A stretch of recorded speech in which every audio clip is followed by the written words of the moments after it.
우리가 함께 시작하는 말씀으로 읽을 말씀은 마태복음 5장 48절에 있는 말씀입니다. 산상보훈의 결론이죠. 그러므로 하늘에 계신 너희 아버지의 온전하심과 같이 너희도 온전하라. 예수님께서는 산상수훈의 말씀을 이렇게 결말 지으셨습니다. 너희도 하나님처럼 완전하게 될 것이다. 인간에게 이게 상상할 수 없는 일 아닌가요? 인간이 어떻게 완벽할 수가 있어요? 인간은 완전할 수 없죠. 그런데 예수님께서는 그분도 친히 인성을 입으시고 우리의 사정을 너무나 잘 아시는 분이신데, 그렇게 우리를 잘 아시는 분께서 우리에게 하늘의 교훈으로 권면하신 마지막 말씀은 온전하게 될 것이라는 거예요. 완전입니다. 이런 인간은 세상에 없잖아요. 그런데 인간 중에도 온전한 사람이 없을 텐데, 오늘 이 말씀의 결론은 하나님처럼 온전하라고 말씀하시는 거죠. 꿈도 꿀 수 없는 일 아니에요. 인간으로서 완전하기도 어려울 것 같은데, 아니 불가능할 것 같은데, 하나님처럼 완전하라는 게 어떻게 될 수 있는 말이에요? 시대소망에는 이렇게 우리에게 말씀하십니다. 우리에게 대한 하나님의 이상은 가장 높은 인간이 생각이 도달할 수 있는 것보다 더 높다. 이 명령은 일종의 약속이다. 구속의 계획은 우리를 사탄의 권세에서 완전히 회복시키는 것을 의미한다. 그리스도께서는 항상 회개하는 영혼에게서 죄를 분리시키신다. 그분께서는 마귀의 역사를 멸하기 위하여 오셨으며 모든 회개하는 영혼에게 성령을 주셔서 그로 죄를 범하지 않도록 보전할 만한 만반의 대책을 세우셨다. 예수님이 이 일을 위하여 오셨다는 것입니다. 우리는 믿어지지 않겠지만 예수님이 이 일을 위해서 오셨대요. 예수님은 우리를 하나님 아버지의 온전함에 이르게 하기 위한 수많은 방법과 길들을 다 계획하셨고 다 성취하셨어요. 이제 우리가 믿기만 하면, 그분의 길로 가기만 하면 그렇게 된다는 거죠. 근데 우리는 아직 믿질 못하죠. 우리를 향한 하나님의 계획은 우리가 이 세상에서 누리면서 건강하게 살다가 때가 되면 죽어버리는 그 정도에 있지 않다는 겁니다. 인간을 향한 하나님의 이상은 이것과는 비교할 수도 없이 높고 아름답고 고귀한 계획을 하나님은 사람을 향해서 세우셨대요. 죄 가운데 있는 우리 인간이 하나님처럼 완전한 존재로 변화시킬 수 있도록 변화시키시는 것이 그분의 계획이에요. 그러면 우리는 이것을 어떻게 받아들여야 될까요? 이걸 어떻게 받아들여야 될까요? 거룩한 기질 그리스도와 같은 생애가 모든 회개하고 믿는 하나님의 자녀에게 이루어질 수 있다. 믿어야죠. 우리가 해야 되는 첫 번째 일은 믿어야 되는 거예요. 왜냐하면 이 불가능한 일이 나에게 이루어질 것이니까, 이루어질 수 있을 거라고 믿어야죠. 성경은 말하잖아요. 믿음이 바라는 것들의 실제가 될 거라고. 히브리서 11장이죠. 우리 자신으로는 안 될 것 같지만 예수님을 바라보고 믿어야죠. 그분이 약속하셨으니까요. 믿음은 바라는 것들의 실제니까. 우리 자신으로는 안 될 것 같지만 오늘 우리의 믿음이 곧 예수님을 통해서 현실이 될 거라는 것입니다. 그러면 우리가 이렇게 예수님을 믿기 위해서 해야 할 일은 무엇일까요? 우리가 믿으려면 해야 할 일이 있어요. 죄된 사람은 하나님을 믿고 그분과의 산 관계를 유지할 때에만 의로워질 수 있다. 그렇게 될 때에 참된 경건이 사상을 향상시키고 생애를 고상하게 할 것이다. 오늘 우리가 해야 할 일이 있어요. 하나님을 믿는 데 있어서. 그것은 무엇이냐 하면 하나님과의 끊어지지 않는 생명적인 관계가 매일 있어야 된다는 것입니다. 사람은 생명의 관계가 있어야 살아갈 수 있죠. 그 대표적인 예가 어디 있어요? 음식이죠. 음식이 끊어지면 우리는 사실 하루도 버티기가 어렵죠. 오늘 우리에게는 생명적인 관계가 필요해요. 마치 병원의 어떤 환자에게 이어진 링거줄처럼 우리에게는 생명을 공급해야 될 관계가 필요합니다. 그것을 주시는 분이 예수님이시죠.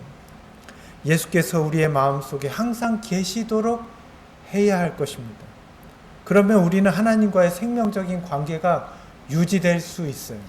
예수님이 우리 마음에 계신다면, 우리가 말씀을 보는 것도 예수님이 우리의 마음에 계시도록 하기 위해서, 우리가 기도를 하는 것도 예수님이 우리의 마음에 계시도록 하기 위해서, 사실 우리가 화를 내거나, 사실 우리가 죄를 지었거나, 사실 우리가 큰 믿음의 실패를 했을 때에도 좌절 속에 예수님의 이름을 부르는 것은 무슨 이유 때문이죠?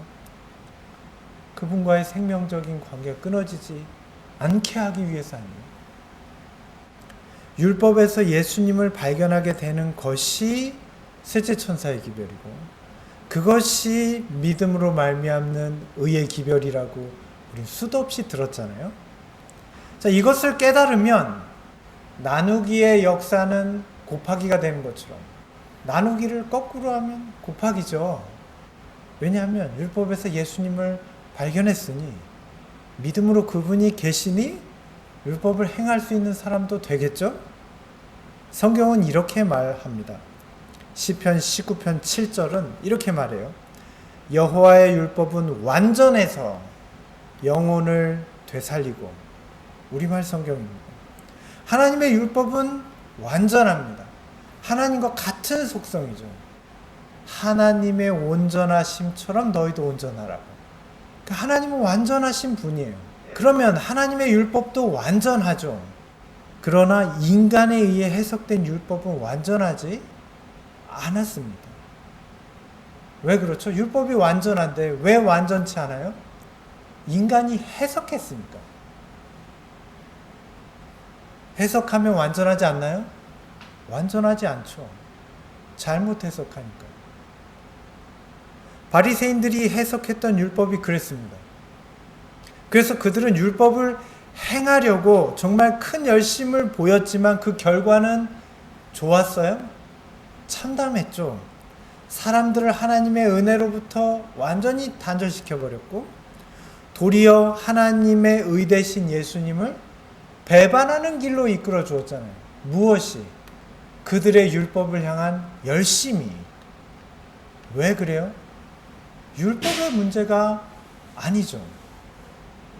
그들은 율법을 해석하지 못했습니다. 그들의 불완전한 율법에 대한 해석이 하나님의 율법의 완전함을 드러내지 못했어요. 그렇다면 어떻게 해야 하나님의 율법의 완전함이 인간에게 깨달아질 수 있을까요? 완전하신 분이 해석하면 완전하죠. 예수님이 해석하신 율법이 완전한 율법입니다.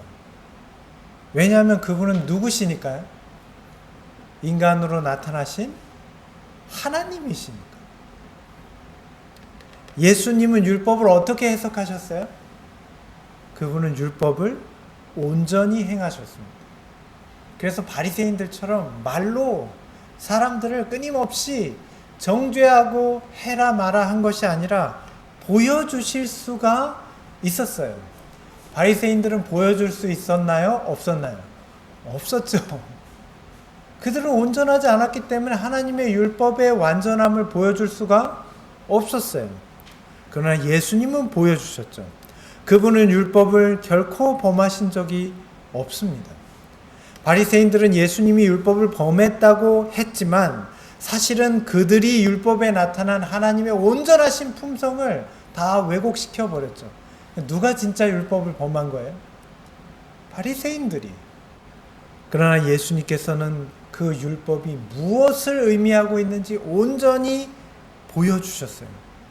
예수님은 오히려 그런 그들의 율법에 대한 모든 해석들을 다 버리시고 율법에 나타난 하나님의 품성을 하나도 남김없이 사람에게 보여주셨습니다.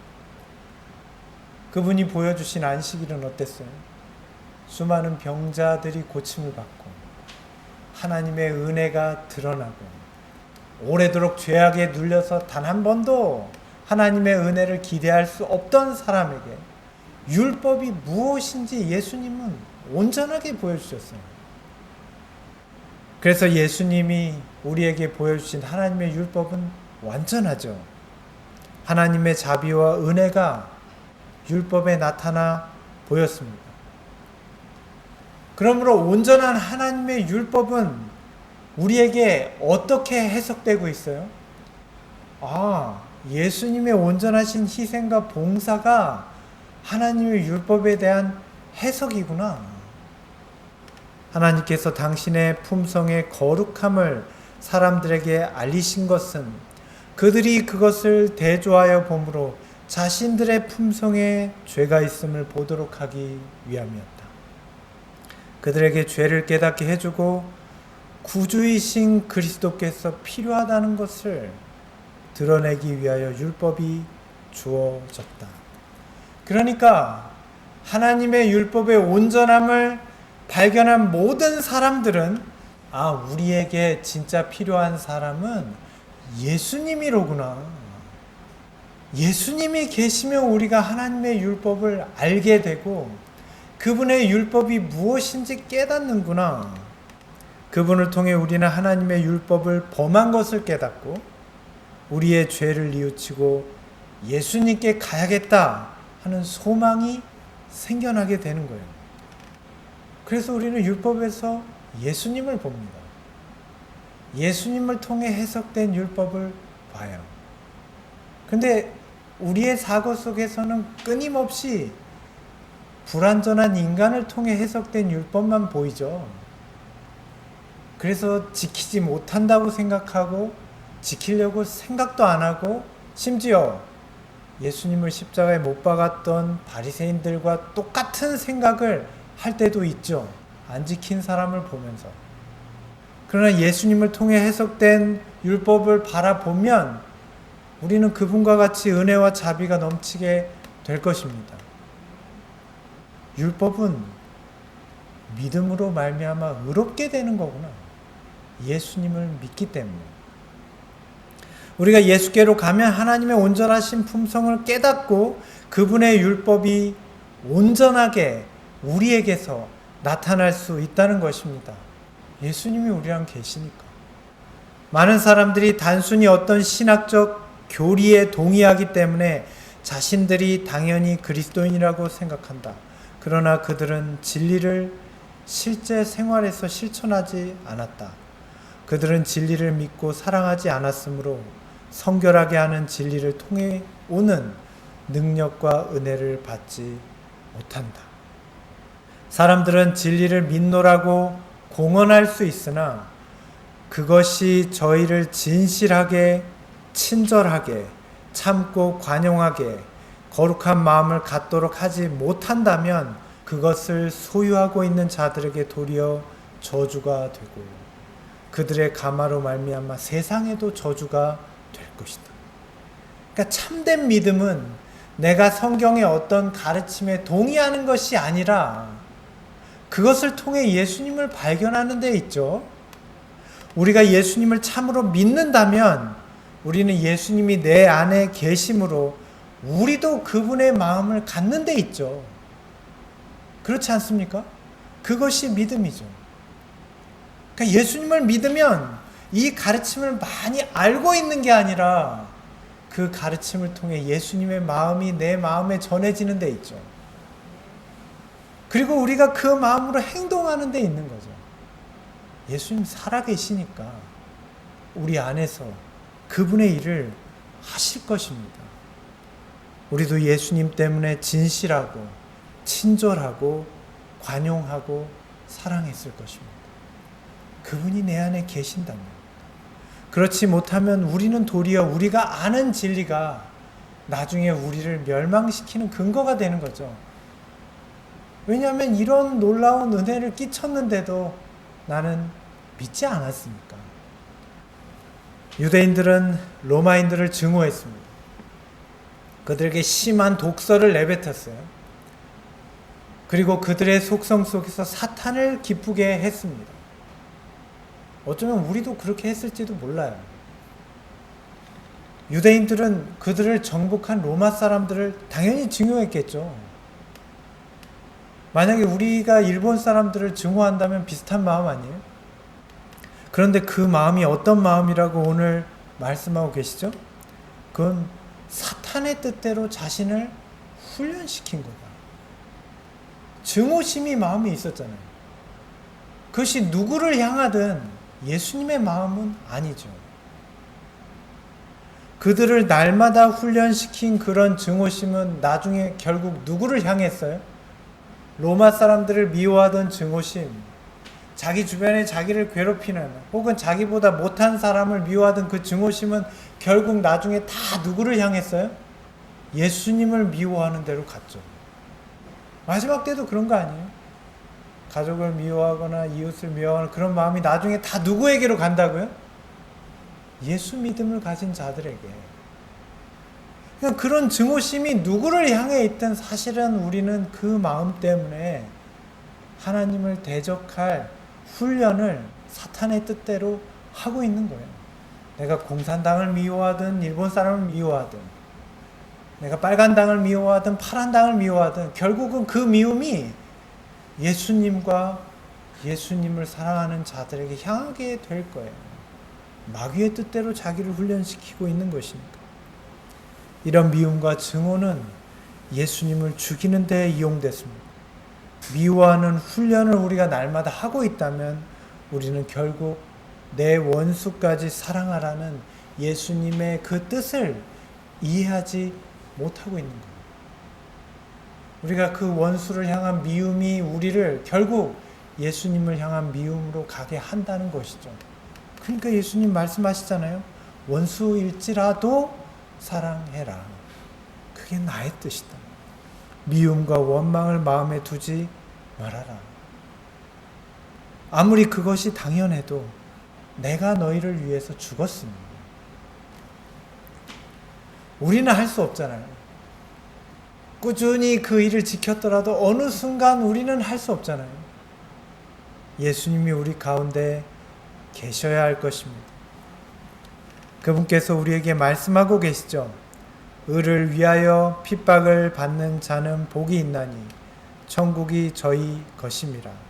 나를 인하여 너희를 욕하고 핍박하고 거짓으로 너희를 거스려 모든 악한 말을 할 때에 너희에게 복이 있나니 즐거워하고 기뻐하라. 하늘에서 너희의 상이 큼이라. 예수님은 우리에게 이런 소망을 주셨어요. 우리가 하나님의 온전하신 그 온전하신 예수님이 내 마음에 계시면 우리는 이제 미워할 수도 없고 증오할 수 없는 사람이 된 겁니다. 그럼 우리의 마음이 괴롭겠죠. 사실 어떨 땐 미워해야 시원하고 증오해야 후련한 마음이 드니까요. 그렇기 때문에 우리는 의를 위하여 핍박받는 자가 되는 것이죠. 그럼 우리가 핍박받는 이유가 뭐예요? 우리가 욕을 먹거나 모든 악한 대우를 받는 이유가 뭐예요? 하나님과 친하다. 하나님과 친하면 어떻게 되는 거죠? 예수님이 말씀하셨잖아요. 너희가 세상에서 미움을 받는 게 누구 때문이라고요? 너희가 나 때문에 미움을 받을 거야. 누구랑 친하니까? 예수님하고 친하니까. 예수님과 친하면 핍박을 받는다면 우리의 현실에서 핍박을 받는다는 것은 무슨 뜻이에요? 빨리 계산해 보세요. 나누기를 뒤집으면 곱하기고 곱하기를 뒤집으면 나누기라고요. 예수님과 친하면 핍박을 받는다면, 내가 현재 핍박과 고난을 경험한다면 나는 어떻다는 뜻이에요? 예수님과 친하다.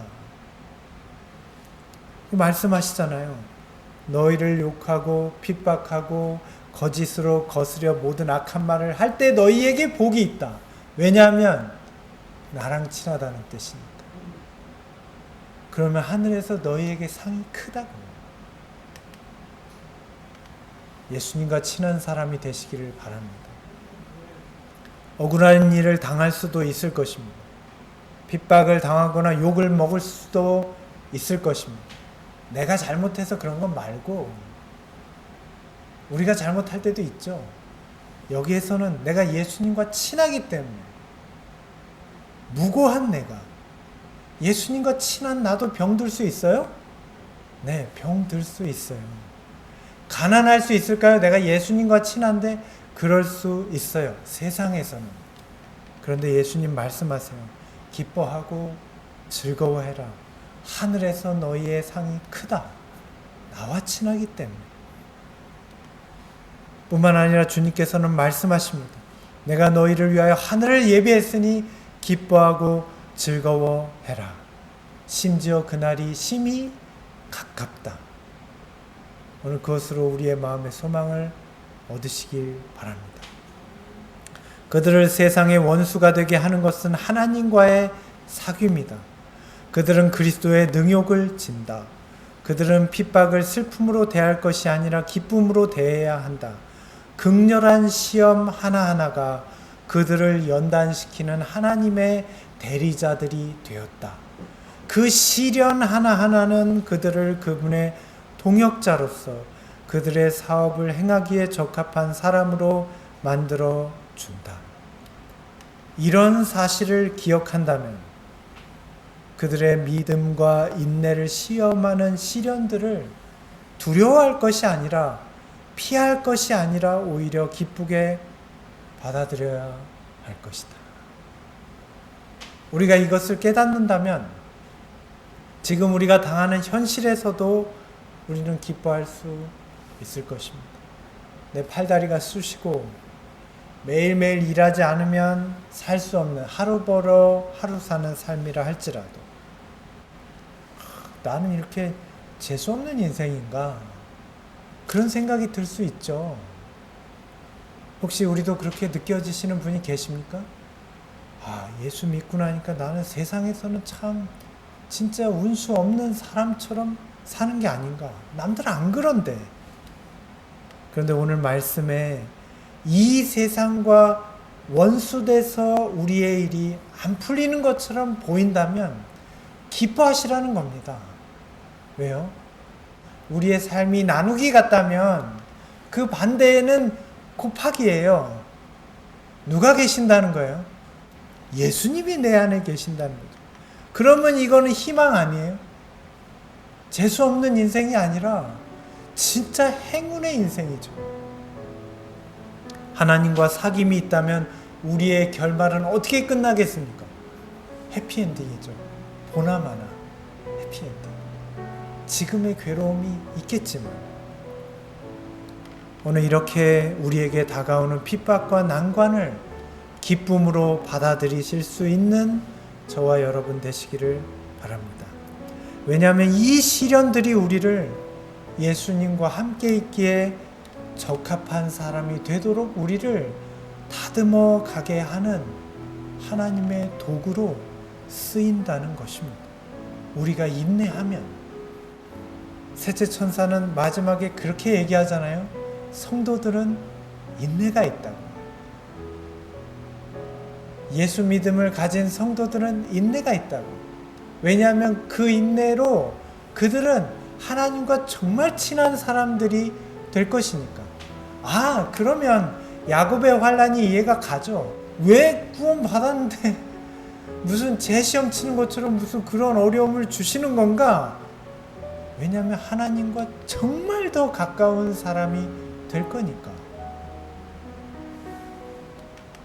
오늘 그런 저와 여러분이 되시길 바랍니다. 오늘 핍박과 어려움이 있다면 그것 때문에 더 예수님께로 가시기 바랍니다. 예수께로 나아가시는 저와 여러분 되시길 바랍니다.